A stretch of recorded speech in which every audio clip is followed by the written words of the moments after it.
अस्सलाम वालेकुम everyone, welcome back to the new video. कैसे हैं आप सब लोग?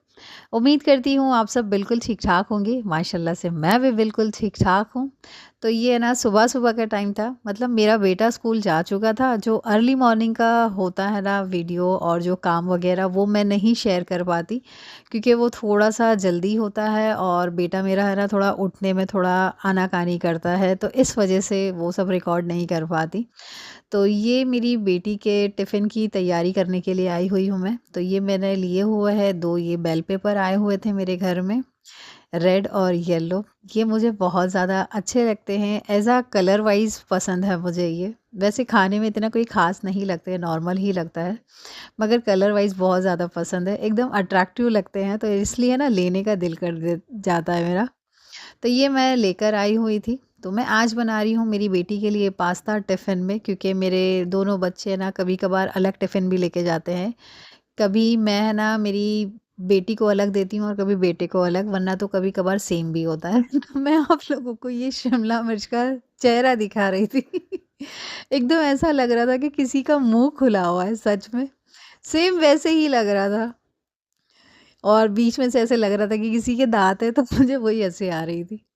तो मैं हँस रही थी, मेरी बेटी आई, मम्मा क्या हुआ क्या? हमने नहीं बेटा तुम जल्दी जाके तैयार हो, वरना फिर बात है ना बड़ी हो जाएगी, फिर मेरा हाथ रुक जाएगा काम से। तो बस ये मैंने थोड़ी-सी लिए हैं, ज़्यादा नहीं लिए, क्योंकि बस मैं बेटी के लिए बना रही हूँ तो इतना काफ़ी होगा। तो इसको ये ऐसे जूलियन में कट करूँगी पहले तो मैं, फिर उसके बाद इसको चॉप करूँगी बारीक, तो इतने काफ़ी है। तो बस इसको बारीक-बारीक एकदम चॉप कर लूँगी, खूब अच्छे से चॉप करना है। आप चाहिए तो और भी ज़्यादा चॉप कर सकते हैं, अगर आपके बच्चे नहीं खाते हैं तो। ये मेरी रेसिपी है, एकदम सिंपल सी बनाती हूँ मैं।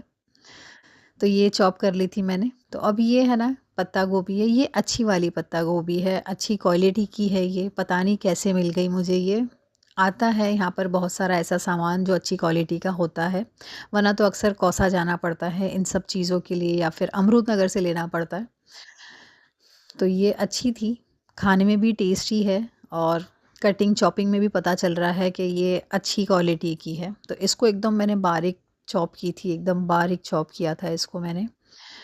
तो बस इतना काफ़ी है, इतनी वेजीज़ काफ़ी है मेरी बेटी के लिए। और ये साइड में मैंने है ना नूडल और पास्ता साथ में बॉईल किए हुए थे, क्योंकि मेरी बेटी को ये कॉम्बिनेशन बहुत ज़्यादा पसंद है। तो एक पैन चढ़ा दिया है मैंने चूल्हे पर, अब उसमें मैंने डाली हूँ तेल। अब ये पहले अंडा फेंट लिया था मैंने, फिर इसको अंडे को थोड़ा-सा पकाना है अलट-पलट करके, क्योंकि अंडे का फ्लेवर थोड़ा ज़्यादा अच्छा आता है। और चिकन मेरे बच्चे खाते नहीं हैं, निकाल-निकाल के साइड में रखते हैं इसका चिकन। और जो बाहर से आता है ना नूडल्स, राइस वग़ैरह, उसका खा लेते हैं, क्योंकि वो है ना अलग कोटिंग वाला फ्राई हुआ होता है, तो लोगों को पसंद आता है, इसलिए वो लोग खा लेते हैं, ये नहीं खाते, तो इसलिए मैं चिकन नहीं डालती। तो अब इसमें मैंने डाली हूँ टमाटर, 2 मीडियम साइज़ के मैंने टमाटर लिए थे, उसे बारीक चॉप किया था, क्योंकि पास्ता में है ना टमाटर थोड़े अच्छा लगता है, टेस्ट आता है। अब इसके ऊपर से मैंने डाल दी हूँ नमक के, जिससे कि है ना ये टमाटर अच्छी तरीके से गल जाए। और ये मैंने लिया हुआ है चिली सॉस, 2 चम्मच के करीब है, और सोया सॉस भी 2 चम्मच के करीब लिया है मैंने, अंदाज़े से डालती हूँ मैं। और सुबह-सुबह का टाइम होता है, तो बहुत ज़्यादा भाग-दौड़ होती है। तो अब ये है ना शिमला मिर्च मैंने डाल दी थी, ये रेड और येलो बेल पेपर इसमें मैंने डाल दी थी। अब ये मैं ना सारे हर्ब्स एक बॉटल में करके रखती हूँ। इसमें ऑरिगेनो है, पेरी-पेरी है, बहुत सारे हर्ब्स हैं इसमें। तो वो सारे इसमें मैं डाल लेती हूँ, तो अच्छा फ्लेवर आ जाता है। अब इसमें मैंने डाली हूँ लाल मिर्ची की बुक्की, थोड़े टेस्ट के लिए, क्योंकि हरी मिर्ची वग़ैरह तो मैंने बिल्कुल डाली नहीं, और ये लाल मिर्ची थोड़ा-सा अच्छा हो जाएगा, वरना तो मीठा-मीठा सा ऐसे ही लगेगा। अब इसमें मैंने है ना पत्ता गोभी डाली है, जिसको मैंने अच्छे से धो लिया था और छान के रख दिया था साइड में, जिससे कि उसका पानी निकल जाए। तो बस ये पत्ता गोभी डाल के मैंने मिक्स कर दी और ढक कर रख दी थी। तो बस इसको वापस अभी मैंने खोल के देखा है, तो ये थोड़ी-सी गली थी। अब इसमें मैं डाल रही हूँ केचअप, ये थोड़ा-सा डाल लेंगे ना तो अच्छा फ्लेवर आता है, थोड़ा अच्छा लगता है। अब ये पास्ता मैं इसमें डाल लूँगी। पास्ते को मैंने अच्छे से छान लिया था, उसका पानी सारा ड्रेन कर दिया था। तो बस अब इसको अच्छी तरीके से मिक्स करना है। बहुत ही क्विक सा बन जाता है और बच्चे हैं ना खुश हो जाते हैं। एक्साइटमेंट उनकी अलग होती है, पास्ता की है, नूडल्स की है, पिज़्ज़ा वग़ैरह इन सब की है। बस ये बच्चे खुश हो जाते हैं तो अच्छा लगता है, वरना तो रोज़-रोज़ घर का ही खाना दो तो वो भी इतना ख़ास नहीं लगता, और घर का भी खाना हम देते हैं ना तो वो फ्रेश ही देते हैं, मगर फिर भी बच्चों को उससे सैटिस्फैक्शन इतना नहीं मिलता जितना इन चीज़ों से मिलता है। तो बस ये मैंने हस्बैंड और बेटी को चाय पराठा दिया था नाश्ते में, और आलू पराठा भी दिया था मेरे हस्बैंड को। और ये मेरी बेटी ने इसी का ही ब्रेकफ़ास्ट भी किया था थोड़ा-सा, और चाय पराठे के साथ भी, और ये नूडल्स पास्ता जो कॉम्बिनेशन में बनाया ना वो भी खिलाया था उसे मैंने, क्योंकि बच्ची मेरी 4 बजे तक के घर पे आती है तो इसलिए ना मेरे को थोड़ी फ़िक्र लगी रहती है और एक्स्ट्रा मेरे हस्बैंड नीचे से लेके दे देंगे, और बॉटल भर के मैंने उसे दे दी, तो हस्बैंड और बेटी जा चुके थे। तो अब मैं आई हुई हूँ अपना ये किचन समेटने के लिए, किचन के दूसरे काम करने के लिए, क्योंकि टाइम से पहले है ना मुझे रेडी होना पड़ता है। तो सबसे पहले तो ये अब मैं पूरा किचन पूरा समेट लूँगी अच्छी तरीके से, पूरा क्लीन कर लूँगी। पूरे है ना मुझे अब बर्तन धोने हैं इसमें से, ये सारे बर्तन हो गए थे। जैसे सुबह से जो उठती हूँ ना मैं, जो सुबह से लेकर जो बच्ची को छोड़ भेजती हूँ, उसके बाद के सारे बर्तन ये टाइम पे मैं धो लेती हूँ। मैं दिन में 2 टाइम बर्तन धोती हूँ वो मेरे लिए बेस्ट होता है, मैं हर वक़्त बर्तन नहीं धोती। 2 टाइम बेस्ट होता है, और इतना प्रेशर भी नहीं होता है कि हर वक़्त एक चम्मच भी पड़ा है तो वो भी जाओ और जाके धो दो, वो अच्छा नहीं लगता। मैं बस 2 टाइम धोती हूँ, अभी धोती हूँ और फिर शाम के टाइम में धो लेती हूँ मैं। तो मेरे बर्तन वग़ैरह सब कुछ धुल गए थे, तो अब ये मैं निकालने आई हुई हूँ गोश्त, क्योंकि आज मैं बना रही हूँ अरवी गोश्त। अरवी गोश्त ना मेरे घर में बहुत ही लेट्स बनता है, बहुत ही लेट बनता है, कभी-कभार ही बनता है, और अरबी भी इतनी ख़ास मिलती नहीं है इधर आसानी से एकदम से। तो इसलिए मुझे दिखी तो हस्बैंड से मैंने पूछा क्या बनाऊँ? तो मैंने बोल दी थी कि अब कुछ ऐसा मत बताना कि एकदम काम वाला हो, सिंपल सा बताना। तो उन्होंने बोला मुझे कि है ना एक काम करो, अरबी गोश्त बना लो। तो ये मैं अरबी लेकर आई हुई थी। तो ये गोश्त तो मैंने साइड में रख दिया था कि थोड़ा सॉफ्ट हो जाए, इतनी देर में मैं ये चूल्हा वग़ैरह साफ़ कर लूँगी। ये इसकी गंदगी हटा लूँगी, पूरा साफ़ कर लूँगी।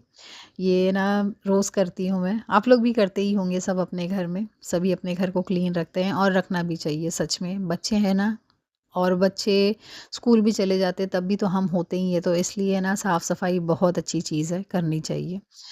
तो अब बस ये सफाई मेरी हो गई थी, तो अब ये मैं आई हुई हूँ मसाला पीसने के लिए। तो ये मैं बहुत ही आसान तरीके से मसाला पीसती हूँ, जो मुझे पहले से देखते आ रहे हैं उन्हें पता होगा कि मैं ये कितना सिंपल वे में मसाला पीसती हूँ।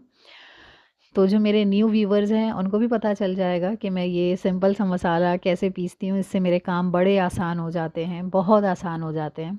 तो ये है ना मैंने लिया है अदरक, बड़ा पीस लिया है अदरक का, क्योंकि अभी थोड़ी है ना सर्दी चल रही है तो थोड़ा अदरक वगैरह ज़्यादा इस्तेमाल करिए, उससे अच्छे बेनिफिट्स मिलेंगे। और 4 से 6 मैंने हरी मिर्ची ली है, और 1 अक्खा लहसुन का जवा लिया है, ये सारा इसमें मैं डाल लूँगी। और आपको ये दो जो कांदे दिख रहे हैं ना, तो ये 3 हैं, मगर इसमें से मैंने सिर्फ 2 डाली हूँ, क्योंकि वो ज़्यादा हो जाते फिर। और ये टमाटर ना मैं 3 डालूँगी, तीनों टमाटर डालूँगी इसमें। तो ये कांदे को है ना इसमें रफ़ली चॉप करके हमें डालना है, एकदम ऐसे ही रफ़ली डाल लेना है। और ये अक्खा धनिया डाल रही हूँ मैं, क्योंकि मेरे पास अभी पिसा हुआ रेडी नहीं है, इंशाल्लाह जल्दी पीसूँगी मैं। तो बस ये 2 से ढाई चम्मच मैंने इसमें डाली हूँ अक्खा धनिया। तो बस इस मसाले को पीस लेना है, रेडी कर लेना है गाइस। इस तरीके से मसाला मैं पीसती हूँ, ना तो मुँह में आता है कुछ भी, ना कुछ ऐसा लगता है कि प्याज़ मुँह में आ रही है। ये है ना मेरी सास का तरीका है, मुझे बहुत पसंद है ये वाला तरीका। तो ये जो गोश्त था ना, ये गोश्त को मैंने अच्छी तरीके से धो ली थी, खूब अच्छी तरीके से, और इसकी ना बड़ी-बड़ी बोटियाँ होती हैं, मैं ऐसे ही नॉर्मल रखती हूँ। अब इसमें मैंने जो मसाला पीसा था वो मसाला इसमें मैंने डाल ली हूँ, और ये टमाटर थे वो टमाटर बारीक चॉप करके डाल दी हूँ, और नमक डाल दी हूँ। अब इसमें मैंने डाली हूँ हल्दी, ये देखिए आधा चम्मच के करीब मैं इसमें डाल रही हूँ हल्दी। और 1 चम्मच मैंने इसमें डाली हूँ लाल मिर्ची की बुक्की, और धनिया तो मैं पहले डाल ही चुकी हूँ, और हरी मिर्ची भी थोड़ी ज़्यादा थी तो इसलिए मैंने लाल मिर्ची की बुक्की अभी नहीं डाली थी। तो बस तेल डाला है 2 वाटी भर के, और जो जार में मसाला लगा था उसमें पानी डाल के सारा जार का पानी इसमें डाल दिया, तो इससे पानी की रिक्वायरमेंट पूरी हो जाएगी, जलेगा नहीं नीचे से मसाला। तो बस चम्मच चलाकर मैंने अब इसे कुकर का ढक्कन लगा दिया है, अब चूल्हे पे चढ़ा दिया है इसको। फिर मैं है ना 3 से 4 सीटी में आकर है ना इसको चेक करूँगी। ये देखिए, इसको है ना 3 से 4 सीटी में ना चेक करना होता है, मगर मैंने अभी चेक नहीं किया है क्योंकि अभी इसको सीटी लगना स्टार्ट हुई थी, तो इतनी देर में मैंने ये अरबी साफ़ करने के लिए आ गई थी। इसको अरवी कहते हैं या फिर अरबी कहते हैं, मुझे है ना इसका ही कन्फ्यूज़न होता है। तो ये अरवी साफ़ करने से पहले ना मैं अपने हाथों में लगाती हूँ तेल, वरना तो खुजली होना स्टार्ट हो जाती है। और बहुत से लोग कहते हैं कि हमें तो कुछ भी नहीं होता, मगर मुझे ऐसा होता है तो इसलिए मैं तेल लगा लेती हूँ। तेल लगाने से इचिंग नहीं होती है आपके हाथ में, लगा लेंगे तो बेहतर है। तो बस ये, इसको मैं अच्छी तरीके से इसके साफ़ कर लूँगी अच्छे से। ये उल्टी छुरी मैं यूज़ करती हूँ, अदरक है, बटाटा है और ये अरवी है, इसको मैं उल्टी तरफ से साफ़ करती हूँ। तो ये पूरा मैंने साफ़ कर ली थी इसका। इसके है ना आइज़ भी होती है, ब्लैक आइज़ जो होती है ना वो भी होती है, तो उसको भी क्लीन करना होता है। तो सबसे पहले मैंने ये कचरा हटाया यहाँ से, क्योंकि है ना इससे खुजली हो जाती है, तो इसलिए मैंने सोचा पहले इसको ही साफ़-सुथरा करूँ, साइड में रखूँ। अब ये देखिए, ये पाव किलो थी अरवी, तो ये पाव किलो मेरे घर में काफ़ी होती है इतनी। तो बस इसको मैंने अच्छी तरीके से धो ली थी, धोकर साइड में मैंने रख दिया है। तो ये 3 से 4 सीटी इसकी हो चुकी थी कुकर की। तो अब ये देखिए माशाल्लाह से ये गोश्त अच्छी तरीके से भून गया है, खूब अच्छे से भून गया है और गोश्त है ना अच्छी तरीके से गल भी गया था। अब इसमें मैंने ये डाल दी हूँ अरवी। अरवी एक के 2 टुकड़े किए मैंने, अक्खी नहीं डालती मैं, तो वो गलने में थोड़ा टाइम लगता है। और फिर मुझे मेरी बेटी को भी लेने जाना होता है, तो इसलिए जल्दी-जल्दी मुझे ये सारे काम करने होते हैं। तो इसमें मैंने डाली थी 2, ये जो थे ना डोंगे भर के मैंने पानी डाली थी, तो इतना काफ़ी होगा और ये थोड़ा पानी सूखेगा भी। और ये अरवी है ना तो ये थोड़ी थिक होता है इसका, इसकी ग्रेवी ना थोड़ी ऑटोमेटिकली थिक हो जाती है। तो इसको अब मैंने ढक्कन लगा दी हूँ। नमक चाहिए तो आप डाल दीजिए टेस्ट करके, वरना कोई ज़रूरत नहीं। साइड में मैंने चढ़ा दी हूँ चावल, क्योंकि मैं मेरे बच्चों को ना टिफ़िन में और नाश्ते में पराठे वगैरह देती हूँ, तो दोपहर में मैं थोड़ा-सा अपना काम थोड़ा कम करने के लिए चावल बना लेती हूँ कि मेरा चावलों में काम हो जाए। और बच्चे खा भी लेते हैं, मगर मेरा बेटा मम्मा बोलता है, मम्मा मेरे को रोटी दो। मगर मैं उसे बोलती हूँ नहीं बेटा, अभी चावल खा ले, मैं शाम को तुझे रोटी बना के दे दूँगी, क्योंकि कितना काम करना है, कितना काम करना है। भाग दौड़ होती है, सब कुछ होता है। तो बस ये चावल मैंने ढक के रख दिए थे, तो अब ये मैं चेक करने के लिए आई हुई हूँ। तो इसको है ना मैंने अच्छी तरीके से चेक किया, तो ये अरवी भी है ना अच्छे से गल गई थी, खूब अच्छे से गल गई है अरवी। तो ये कोत्मीर निकाला है मैंने। मुझे जितना कोत्मीर चाहिए था उतना मैंने कोत्मीर निकाल लिया है। बहुत ज़्यादा मिट्टी निकल रही है कोत्मीर में, 4 से 6 पानी में धोई थी मैंने जब इसमें से मिट्टी निकलना बंद हुई थी। तो बस अब इसको है ना एकदम बारीक-बारीक चॉप कर लेना है अच्छी तरीके से, क्योंकि लास्ट काम यही है। कोत्मीर डाल के भी थोड़ी देर पकाएँगे ना तो अच्छा फ्लेवर आता है सच में। मैंने ऐसा किया है, इसलिए आप लोगों से बता रही हूँ मैं। तो ये अरवी का सालन बन के रेडी था, तो नीचे से चूल्हा थोड़ा-सा चालू ही था, थोड़े-थोड़े बारीक-बारीक खड्डे आ रहे थे इसमें, तो कोत्मीर डाल लो और थोड़े से खड्डे आएँगे तो वो और अच्छा फ्लेवर बढ़ जाता है। आप ये टाइम पे भुना ज़ीरा भी डाल सकते हैं, या फिर एक्स्ट्रा अगर करना है तो गरम मसाला डाल सकते हैं। आपकी अपनी चॉइस है, मगर इतने ही मसाले में ये है ना डिलिशियस बनता है, बहुत-बहुत यम्मी बनता है और टेस्टी बनता है।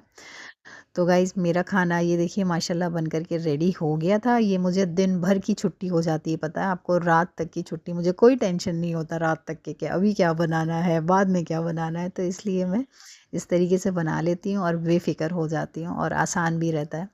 और बच्चे और हस्बैंड भी यही खाते हैं, तो फिर इसलिए मेरे पास कोई और ऑप्शन नहीं होता दूसरा कि कुछ और करूँ। तो ये देखिए माशाल्लाह बन कर के रेडी है मेरा सालन अरवी गोश्त का। बहुत-बहुत यम्मी बना था, बहुत ज़्यादा टेस्टी बना था। तो आप लोग भी प्लीज़ ट्राई करिएगा। तो फ्रेंड्स उम्मीद करती हूँ आपको मेरा ये वीडियो पसंद आया होगा और मेरी रेसिपी पसंद आई होगी, और अगर पसंद आए तो प्लीज़ वीडियो को लाइक कर दीजिएगा, और चैनल पर न्यू है तो प्लीज़ सब्सक्राइब करना मत भूलिएगा, क्योंकि मैं अपना डेली रूटीन, फैमिली रेसिपीज़ आप लोगों के साथ शेयर करती हूँ, मुझे बहुत अच्छा लगता है। और आप लोगों से एक बात बोलना चाहूँगी, क्योंकि अभी थोड़ा है ना मैं बिज़ी रह रही हूँ, क्योंकि अभी फाइनल एग्ज़ाम आने वाले हैं बच्चों के, तो इसलिए झटपट से मैं अभी कमेंट के रिप्लाई नहीं कर पा रही हूँ, और जब भी बैठा करूँगी ना तब आप लोगों के कमेंट के रिप्लाई ज़रूर दिया करूँगी। तो ये बस मुझे आज मौका मिल गया था, मेरा बेटा आया हुआ था थोड़ा जल्दी, तो ये मैंने आज खाना खाया। मेरी बेटी को लेने जाने से पहले जल्दी से मैंने खाना खाया, मुझे ये मौका मिल गया था खाना खा लूँ मैं। तो मैं ना अपनी बेटी को घर पर लेकर आ चुकी थी। तो ये ना मेरी ननंद है, मेरी ननंद ने ये गिफ्ट भेजा है। आपको मैं एक बात बताती हूँ, मेरी ननंद जो है ना इतनी फाइनेंशियली इतनी स्ट्रॉन्ग नहीं है वो। और मेरे हस्बैंड और देवर, जेठ मेरे और भी हैं यहाँ पर, तो उन सबको भेजना होता है। तो मेरी ननद ने ये भेजा है अपने हस्बैंड के थ्रू हम लोगों के लिए। ये देखिए ना, स्टेशन पे से उन्होंने ख़रीदा होगा, तो हम लोग सबके लिए अलग-अलग पैकेट्स बनाए थे। ये गाँव से भेजा है मेरी ननद ने। ये तिल और गुड़ का है, कुछ ऐसे में का गोल-गोल भी आता है, वो भेजती है ऐसा, तो मुझे याद है। ये देखिए, मैं है ना इतना ही बोलूँगी कि किसी ने हमारे लिए कुछ भी भेजा, उसने हमें याद तो किया, वो बहुत बड़ी बात है। वो मायने नहीं रखती ये बात कि क्या भेजा, इतना सा भेजा, ये मामूली चीज़ तो है, नहीं, ऐसा नहीं। किसी ने हमें याद किया ना, वो बहुत बड़ी बात है। वो चाहे कुछ भी भेजे, आपको सलाम ही भेज दे कि अपना ख़्याल रखना, सलाम बोल देना, वही बहुत बड़ी बात होती है। और फिर मेरी ननद इतनी वो भी नहीं है, तो इसके लिए तो ये मैंने डब्बे में करके रख दिया था, वरना तो ये सॉफ्ट हो जाती, एकदम नरम हो जाती, ये सारी चीज़ें। बस थोड़ी-सी निकाली थी खाने के लिए। तो फ्रेंड्स, इंशाल्लाह मिलूँगी नेक्स्ट वीडियो में। जज़ाकल्लाह एवरीवन।